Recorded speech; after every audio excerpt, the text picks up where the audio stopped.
everybody. Welcome back to Touchy Reactions. Hey, hey. I have my amazing husband, Rye. I got my beautiful wife, Cindy, and we are back for the B-side of the Keep Me Fed album. If you haven't already purchased it and you're not out there streaming it, what's wrong with you? This is an amazing album, like everything they put out. We're going to be checking out the second 6 songs on this album. We got Satisfied, Burnout, Sharks, Hell You Call a Dream, Consume, and Automatic Sun. And we forgot to do the intro to this little what do you call it, track by track session. So we're going to do the intro here on the second side, and then we're going to jump into it. You ready? Oh, yes. All right, here we go. Hey, we're The Warning. I'm Danny. I'm Pau. I'm Ali. And today we want to talk to you a little bit about our newest album, Keep Me Fed. But before we go into the songs, we want to talk to you a little bit about the album. Yeah, so Keep Me Fed is our 4th album, and it kind of encompasses what we were living while we were writing this album. We were on tour. It was a very chaotic time. The title kind of talks about this need that we all have today to constantly be fed with social media, entertainment all the time. We just need to be there. We can't be bored for a little second. Overstimulated. Yeah, like all the time. So it's about how... Like I said on the last video, I think they start all their ideas with how can we give the world a warning about stuff. And in this case, they're warning you about needing to be fed constantly, constant consumption, constantly having screens in front of your eyes. Oh, yeah. Except for YouTube, always be watching YouTube, everybody. Remember that. Especially if it's Touchy Reactions. Touchy Reactions on YouTube. And subscribe. Right. But I love that that's kind of their thing, is that they find something in the world they want to warn everybody about. They are the warning, and they're going to write music about it. Well, even they are, like, say that they're guilty of it themselves. They're guilty of it themselves, so yeah. Right. Be there. We can't be bored for a little second. Overstimulated. Yeah, like all the time. So it's about how we are like seeing this, but also how we participate in it.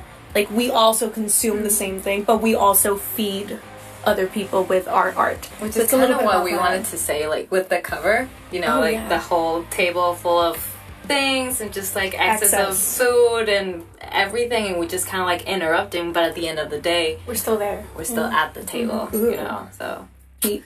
All right. 6 feet deep. All right. Let's get to the first song on the B-side. We got Satisfied. You ready? All right. Tell me, are you satisfied? Here we go. Tell me, are you satisfied? Okay, so this song, also a Zoom song, Zoom writing session. We wrote it with Holy Wars. They're amazing. They're amazing. We met them through Zoom, and Holy Wars will be opening for them in Nashville. We saw them in Sabaton? No, I think we saw them in Atlanta. Last time we went to Atlanta, Holy Wars was opening for them. We wrote this song. Kat was top laning with us, and we just connected so quickly. Like we were on the same page. We explained the topic a little bit, which is about basically Satisfied. It's about never being enough for somebody. Like you always have to give and give and give, and this person or this entity, I don't know, whatever you want it to be, it's just like it's not enough. Like you are always lacking in everything, no matter what you do. So we were all like, we were sharing stories and experiences, and we connected instantly. For me, it feels really nostalgic because we started playing because of the video game, The Rock Band, and this is a song I feel like I would hear in the Rock Band. Like I would have played it when I was like, young. For me, it sounds like the perfect B-side. I don't know how to explain it. Like it just sounds like it doesn't. I don't know. I just love the vibe. Yes, of the song. It's so good. It's and I can see the screen. You know, yeah. I can see. You do a bending after the solo, then wing, and then I see the long note, see the screen, and the little like whammy bar that the guitar has. Oh wow, this song. Sure. Man, we played a lot of Rock Band growing up. Oh, yes. Our kids love playing Guitar Hero. They love playing Rock Band. We had a really good family friend, Tony, used to come over. When Guitar Hero 3 came out, we played the entire game from start to finish in one night. Oh, yeah, it was so much fun. We just made a whole night of it. Everybody took turns playing. We were waiting to see what the next songs we would unlock were. It was just so exciting. Like, oh, look at these songs on this.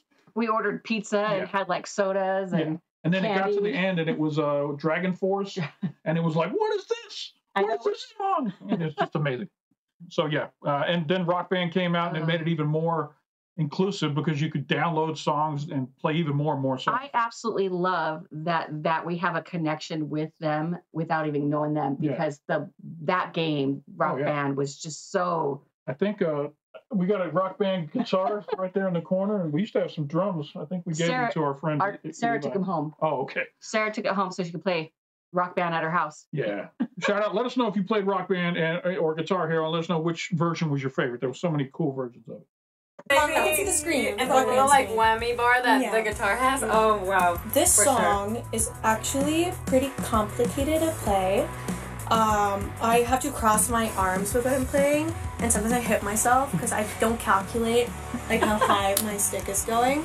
But the pattern that Ali's playing on the bass and the pattern I'm playing on the drums, it's exactly the same, literally throughout the whole So when we song. don't play correctly on time, And when we're not so grooving, it sounds so pretty bad. It's a hit or miss. But we're rehearsing working it on right that. now. Exactly. We're putting in the work, and it's very satisfying, ha ha ha, when like we do the breaks correctly. Yeah, like all the Also, stops and everything.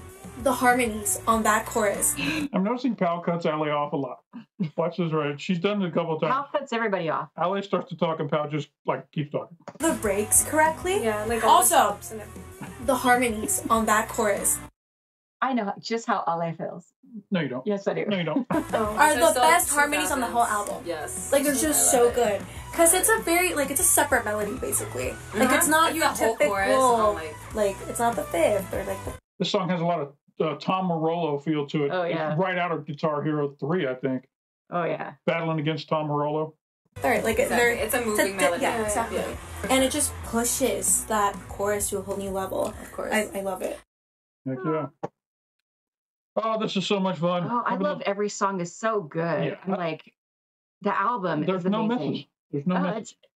it's a masterpiece. The last two albums, I can't even think of a song that they've done that we didn't like. Mm. Can't think of one. There's been songs that, like, the first time we've heard them, we were like, that was okay. And then once you listen to them over and over, you're like, this song's amazing. This song's great. That's just how they do. Okay, this next song is Burnout. Ready? Yes. Here we go. Burnout. Okay. Okay. Burnout. I feel like we've all had experiences when you're with somebody, working with somebody, like school, friendships, relationships, whatever. Projects.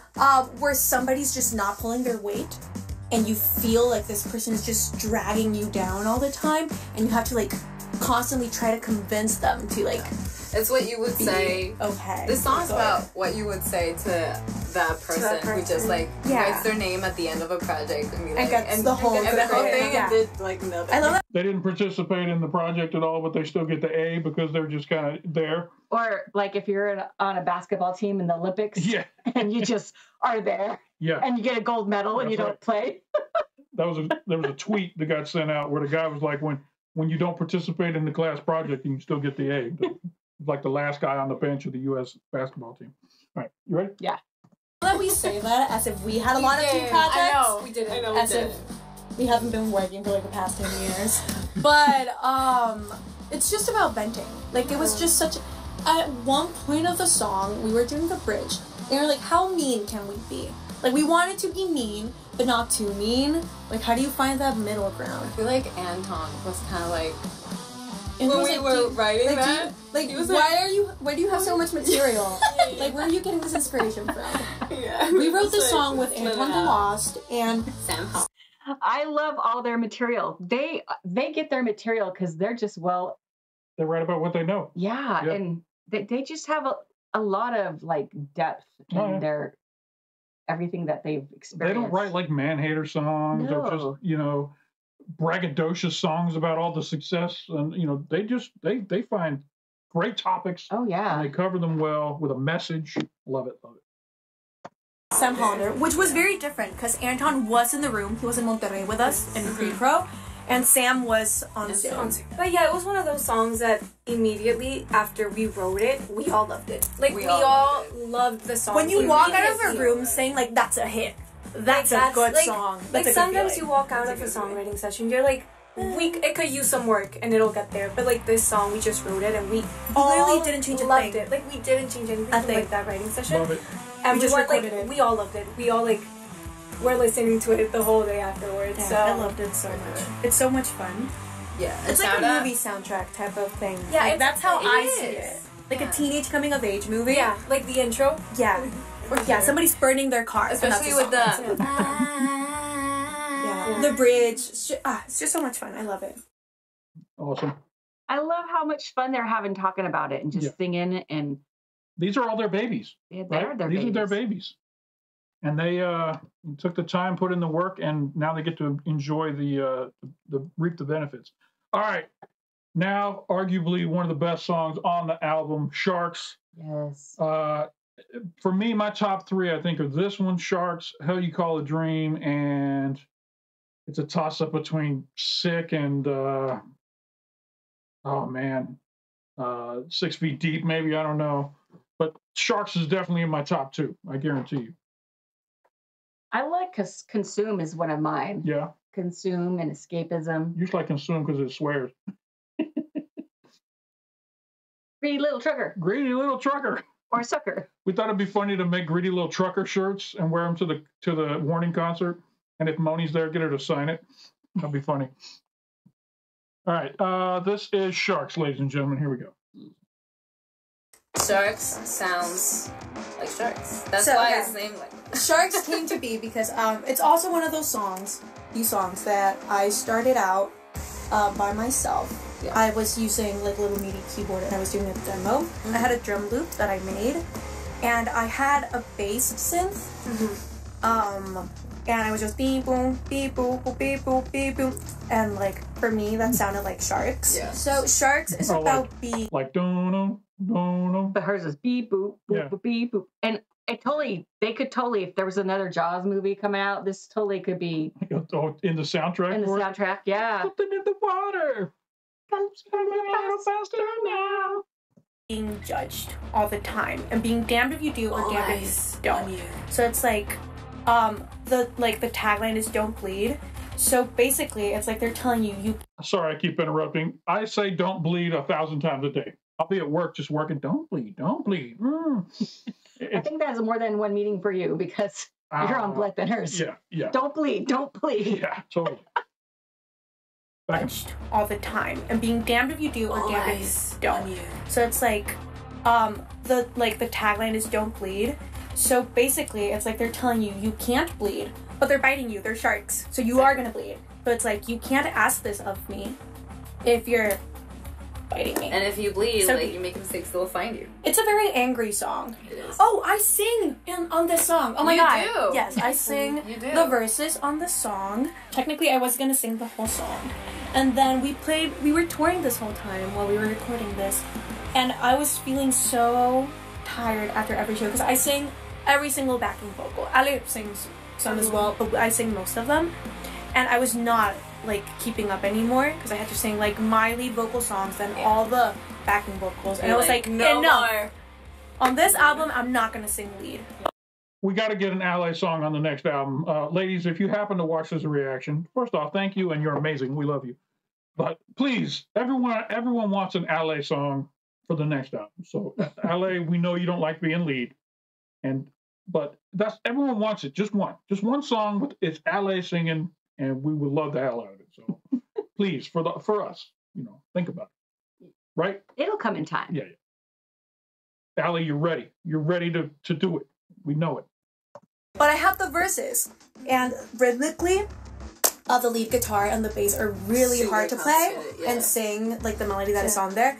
So I was the only one who could technically sing it while playing at the same time. Good thing that we had 3 singers. Yeah, Yay for we that. can just switch around. Yeah. And honestly, this song, I feel like I can speak for the both of us, or maybe even the 3 of us. Being on time. So hard. This song is so hard. It's hard. I feel like because it's musically challenging slow. for sure. Yeah, this is my most challenging song to play correctly. It's one of my favorite songs. It's one of my favorite songs. It's I can't wait to so play heavy. festivals heavy rock. Yes. Yes, heavy rock festivals. This was the song where Pau opened the pit. She was ready. She's like, when she wrote this and heard it, she's like, when we do a festival, this is going to be the song right here. Is this the one where she can see everybody jumping up and down too? No, that's Consume. Oh. All right, here we go. It's I can't wait to play heavy. Festivals, heavy rock metal festivals, and play that. Because they're going to see 3 chicks go on stage, and you're going to scream, and then, open the pit! It was planned. It was planned. She was ready. She had that open the pit ready to go. We now know. That's great.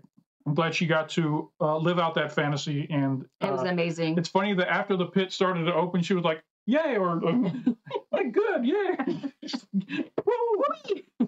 the pit, key. All right. Next, we got "Hell You Call a Dream," arguably one of the best songs on this album as well. This one's up there with me, top two, Sharks and "Hell You Call a Dream." You ready? Yes. All right. I think I know what this song is about. I think it's about, we all think they're living their dream life, but it's a hard life being a rock star. You're traveling constantly, working constantly.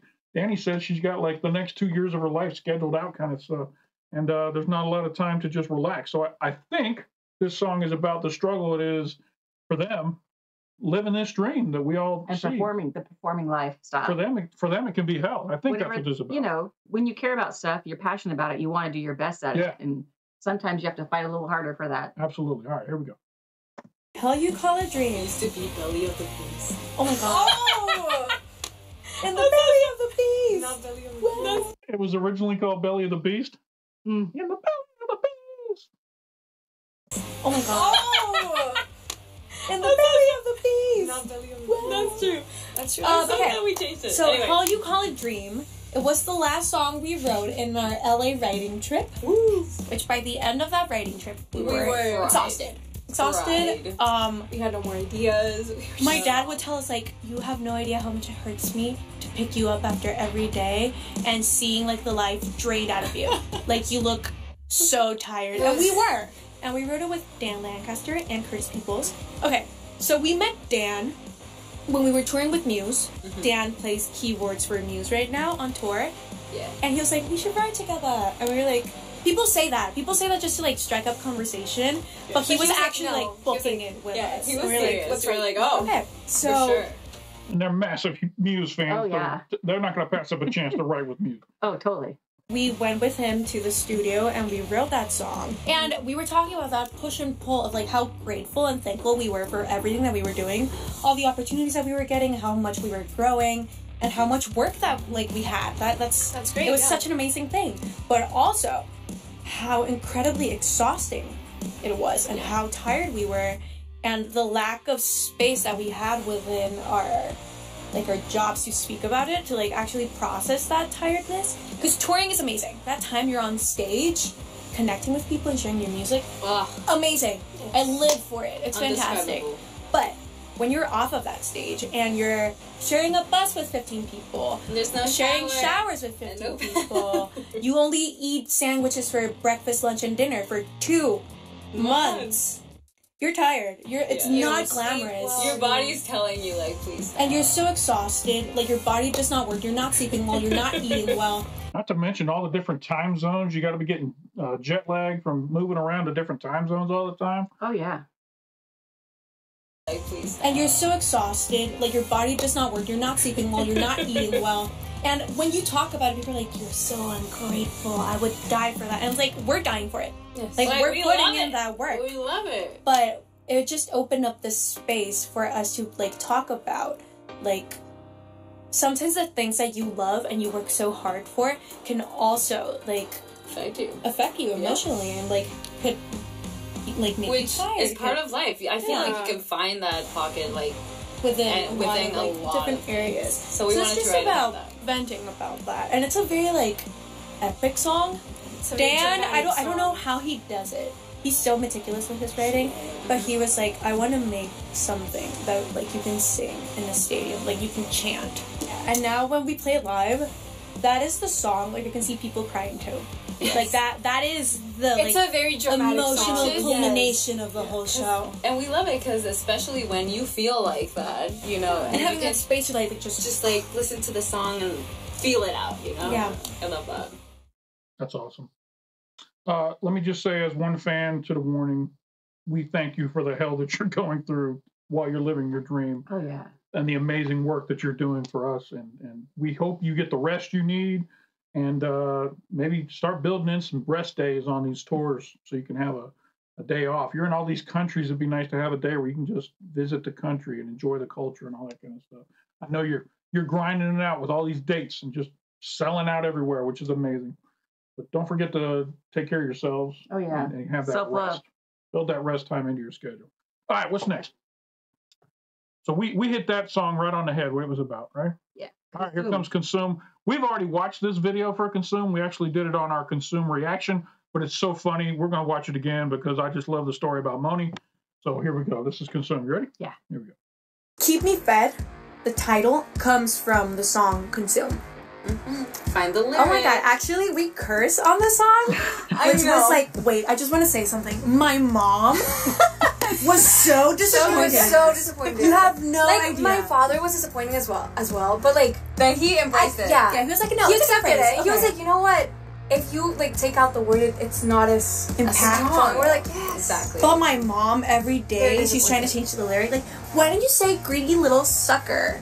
Or like trucker. You can find something else. And I'm like, Mom, you will have to live with this. I am so All right, y'all let us know if you want us to make some gritty little trucker shirts and bring them to the Nashville show.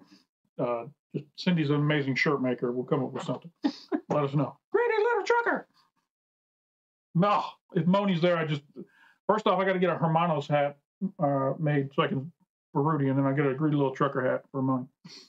There we go. Yeah. so sorry. Yeah. But okay, Consume is about participating in a cycle of overconsumption and complaining about the system and like this cycle that you live in, but you also feed it. Like you're also there doing the same things that you're complaining about. But we wrote this song in Canada. We were on tour with 3 Days Grace. Ale, you were sick. You had a fever. You had the stomach flu. I felt like I was dying. I remember you knocked on my hotel door. I was like, Danny, you want to ride with me? Yeah. And there was a hockey team. I could hear them screaming, running through the halls. Seeing the three of them and how well they just get along together, I imagine like down the road when like they've stopped touring as much, maybe they've got families now, maybe they've got kids, and they're sitting around a table like this, their kids are playing in the yard or something, and they're just reminiscing like this around the table about all the times that they did all this stuff. Well, and there's a hockey team that was running up and down the aisle. Yeah, hall. they were like, well, if they're making noise, we're going to make some noise. Let's write a rock song. And making so much noise, and I was like, you know what? Screw it. I'm also going to be making noise. I will be writing the song. So Danny and I sat with my little MIDI keyboard, which I was dragging around Canada for a whole month, and I was like, I need to use it. Like, I'm going to force myself to use it, and I used it that day. And we started writing Consume. It has also, like, the weirdest solo I've ever played, but I love it. Consume is a song that makes me dance, but makes me question, like, myself. Like, what am I doing? Like, oh my god. It's like an existential dance. Yeah, exactly. It's like, this is so real, but I'm dancing. When we play it live, I have a feeling, it's such a jumpable song. I hope that people will jump to it. Hell yeah, we're jumping. Jumping. Oh, yeah. I think we're up to the last song. Automatic Sun. I don't quite know what this song is about. I know it came out, it had a lot of solar eclipse imagery with it when it came out, right around the time of the solar eclipse. That was kind of good timing. Well done. And some of the coolest crowd drone footage I've seen in a video in a while. All right, this last song on the album, Automatic Sun. You ready? Here we go. Automatic Sun. Okay, Automatic Sun. It's the last song we wrote for the album. And it's the last song. It's the last song. So rightfully so. We had no idea what we wanted to talk about, but we had the riff. Yes. And we had the melodies for the whole song. We just didn't have lyrics. What do we wrote the lyrics, like, different sets of lyrics, like, 5 times. Yes, we did the verses, like, 5 times. We moved them around. And I don't know why, but we were looking for a tagline. We were looking for, like, a just one-liner repeat chorus. It. Automatic Sun is about missing somebody and the warmth that they give you, and like this gravitational pull that they have. They're just an automatic sun. Literally. We had the phrase automatic sun before we had the meaning of the song, so everything was just built around what each of us were perceiving automatic sun as. Once we found that, it was very like easy to go down. Yeah, it just flowed. Yeah. The drums for this song are my favorite of the whole album. They're so good. This is one of my favorite songs. This is such a fun song to play live. It's great. So when fun. we do the pauses correctly, when I do when the fills flow like butter, Jesus Christ. We just look at each other and we're like, you feel it. And, you know, I vividly remember being in the studio and just listening back to it once we kind of like finished the demo, it hitting that outro, and we all just look at each other kind of like, holy hell. Yeah, man. Like, we did it. We did it. This is the perfect closing to the album. And it's, I think, one of my favorite bridges as well. It is definitely like a very interactive song as well. So playing it live, hopefully it just keeps being better and better and better, because it is my absolute favorite to play. You guys don't know this, but you are our automatic sons. When your music comes on, you light up our days. You make us smile. You make us dance. You make us feel young. Even watching them right now, they're talking about their music. I'm like, I can't help it. Like their warmth and glow, just like, it's amazing. It's awesome. I think we got like half a second here. Yeah. All right. That concludes our review of the track by track of Keep Me Fed album. If you don't already have the album, go out and buy it. Support these ladies, stream their music, watch their videos, subscribe to their YouTube channel. They're almost up to 1 million subscribers on YouTube. Let's help them get over the hump. And speaking of which, if you enjoyed this reaction, hit that like button down below. It doesn't cost you anything. It makes us feel good when people like our videos. Thank you so much. Oh yeah, how they do it. They do it like this. Whoop. Thank you. And after you subscribe, did I say like? Like and subscribe? Yeah, subscribe to the channel, and then after you subscribe, hit that bell off to the side. It'll let you know anytime we drop some new content over here on the channel. We also have a Patreon. There's a link up in the corner and down below in the description. Shout out to all of our patrons.